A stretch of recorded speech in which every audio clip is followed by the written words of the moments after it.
Un jour, la famille de Tom, océanographe, sa femme Julia et ses 2 enfants, Cassie et Ben, partent en croisière dans la mer des Caraïbes. Pendant que Tom et Ben sont occupés à pêcher et que Cassie est absorbée par son gadget, Julia va nager. Soudain, quelque chose la perturbe. Julia regarde autour d'elle, mais la mer reste calme. Elle ressent cependant une certaine peur, comme si quelque chose de grand et de dangereux tournait autour d'elle. Au même moment, les instruments du yacht commencent à fonctionner bizarrement, mais Tom, occupé à pêcher, n'y prête aucune attention. Pendant ce temps, Julia se sent de plus en plus mal et finit par se noyer. Elle hurle, mais la famille ne l'entend pas. L'eau semble bouger et l'éloigner du yacht. Alors que la situation devient critique, Tom entend enfin sa voix. Il se précipite vers la barre et le yacht se dirige vers Julia qui se trouve au loin. Tom plonge dans l'eau. Avec l'aide des enfants, ils parviennent à la remonter à bord et à la réanimer. Tom est en colère, car il demande toujours aux nageurs d'avertir les autres avant d'entrer dans l'eau. Julia s'excuse et l'incident est vite oublié.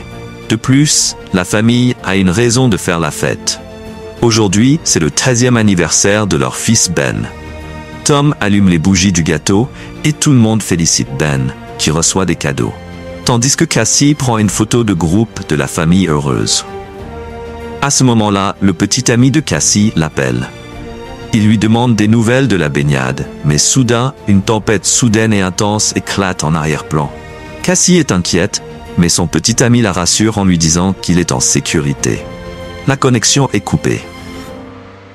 Cassie raconte à ses parents la tempête qui a frappé la terre ferme, mais tout le monde ressent des secousses, se précipite sur le pont et voit d'énormes carcasses de baleines faire surface autour du yacht.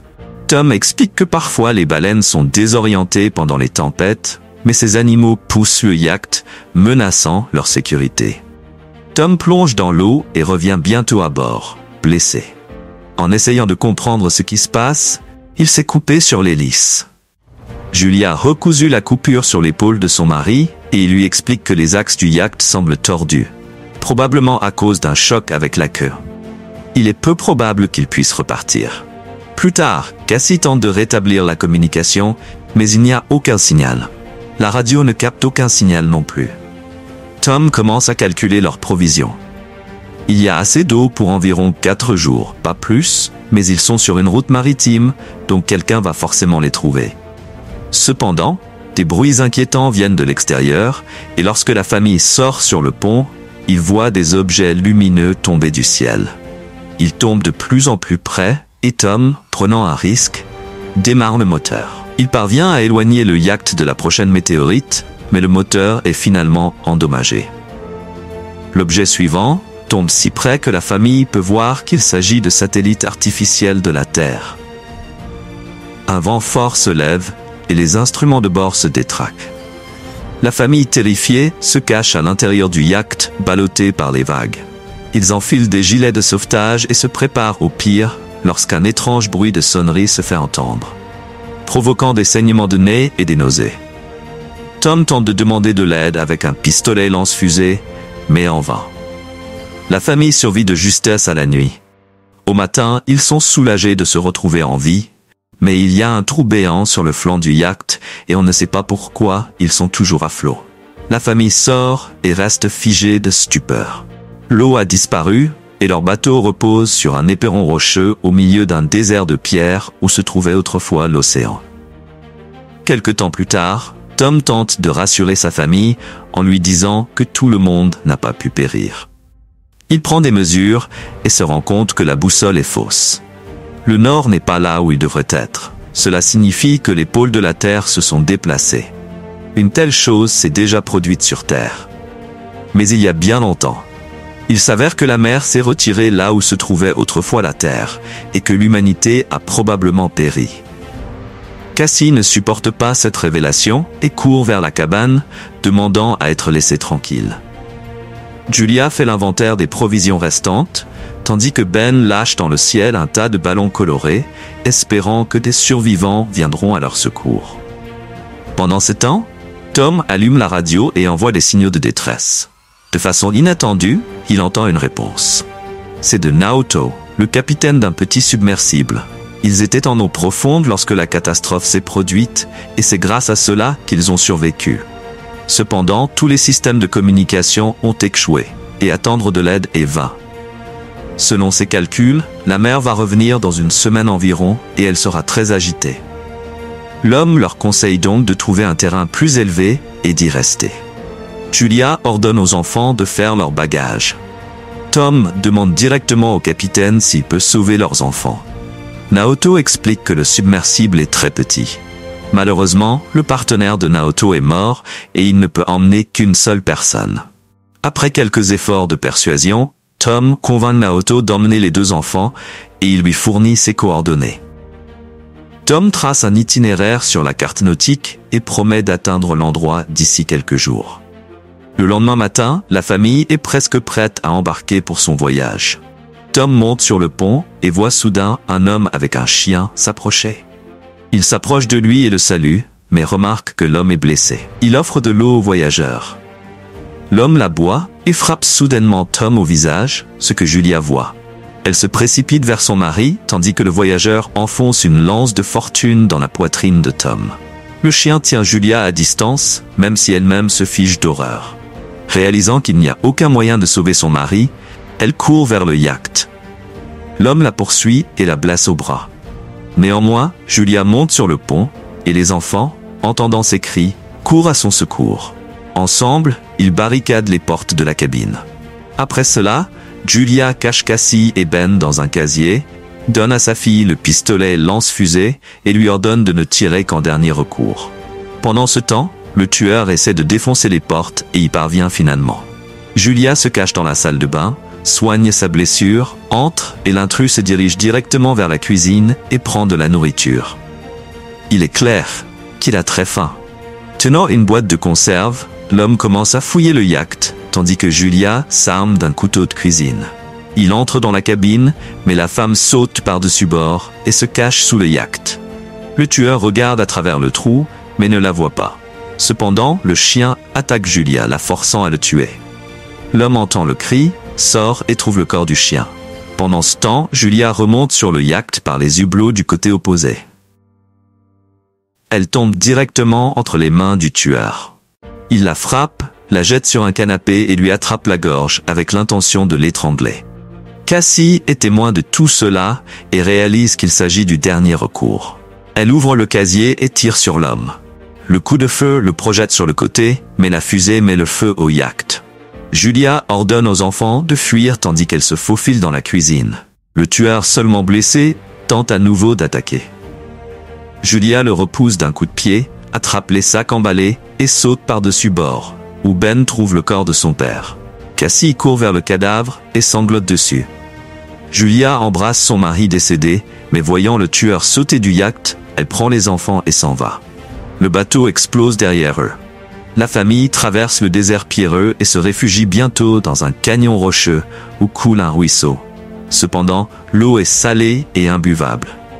Cassie partage une petite quantité d'eau avec son frère, mais il refuse de boire. Le garçon se sent coupable, persuadé que le tueur est venu parce qu'il a vu les ballons. Cassie exprime également cette pensée, mais Julia lui ordonne de s'arrêter et défend son fils, expliquant qu'il n'avait aucune intention de faire du mal. Elle dit aux enfants de se ressaisir, car un long voyage les attend, puis elle aperçoit à nouveau le tueur. Toujours en train de suivre leur piste sans relâche. La famille se dépêche de partir. Ce soir-là, Ben trouve la carcasse d'un requin-marteau et tente de l'abattre. Mais Julia voit le poursuivant et ordonne aux enfants de courir. Ils tombent bientôt sur un champ de barils de déchets toxiques autrefois inondés. Mais Julia pousse les enfants à avancer malgré la menace de contamination, sachant que le tueur est toujours sur leurs talons. La famille marche le long de l'ancien fond marin, se faufilant entre les tas de plastique et autres déchets jetés par les humains. Bientôt, Julia remarque que Ben est sévèrement déshydraté et lui donne les dernières gouttes d'eau. Cassie s'effondre, convaincue qu'ils n'ont aucune chance de survie, mais Julia leur ordonne de continuer à avancer.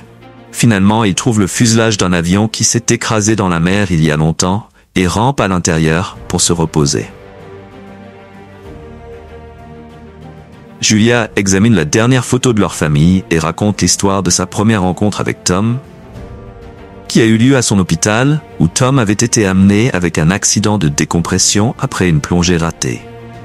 Les enfants pleurent, se souvenant de leur père et lui disant un dernier au revoir.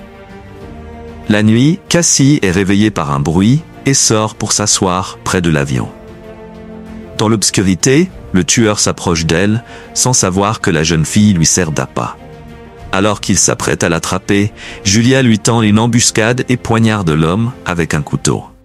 À l'aube, la famille se prépare à poursuivre son voyage, mais découvre que le corps du tueur a été récupéré, signe que quelque chose d'encore plus dangereux que les humains se cache dans le désert.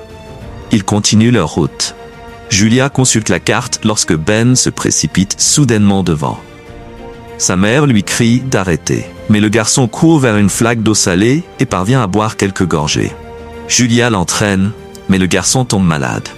Bientôt, ils tombent sur des chaises en plastique et construisent un abri de fortune pour se protéger du soleil, se reposant à l'intérieur.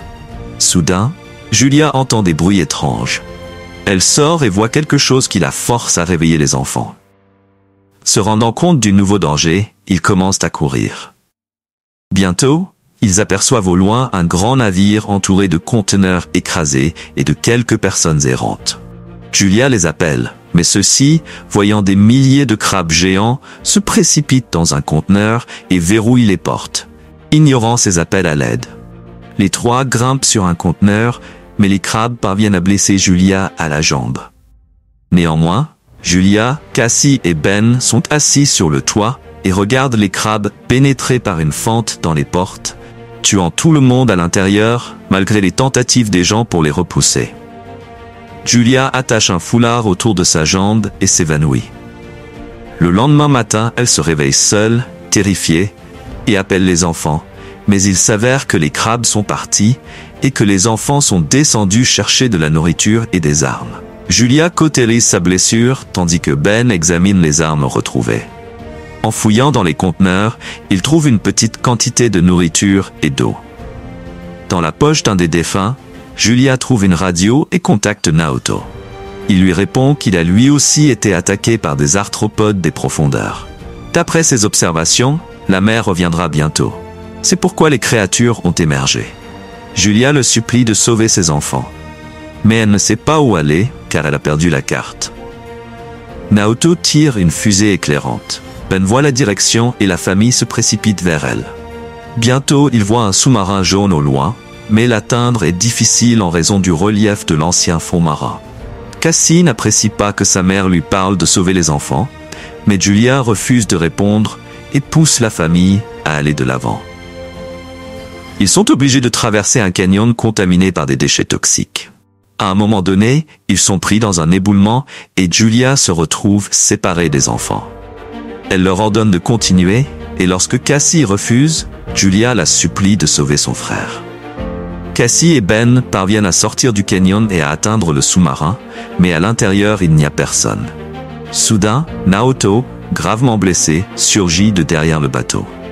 Il admet qu'il n'a aucune chance de survivre et leur ordonne de monter à bord, mais Cassie retourne chercher sa mère, qui repousse les crabes qui émergent. Ses balles étant presque épuisées, Cassie escalade la barrière rocheuse et tend la main à sa mère. Ils parviennent à atteindre le sous-marin au moment même où les crabes envahissent Naoto, qui meurt entre leurs pinces. La famille monte à bord et, à ce moment-là, une vague de l'océan se lève à l'horizon. L'eau soulève le sous-marin et le traîne sur les rochers.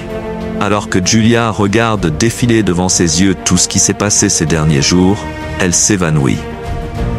Lorsqu'elle se réveille, elle trouve le navire à l'arrêt. Julia ouvre la trappe et la famille en sort pour se retrouver dans une ville en ruine, emportée par la vague.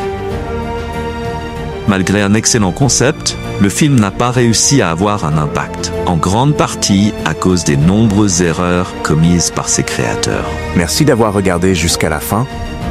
Si la vidéo vous a plu, n'oubliez pas de vous abonner à la chaîne et d'activer la cloche pour ne pas manquer nos prochaines publications.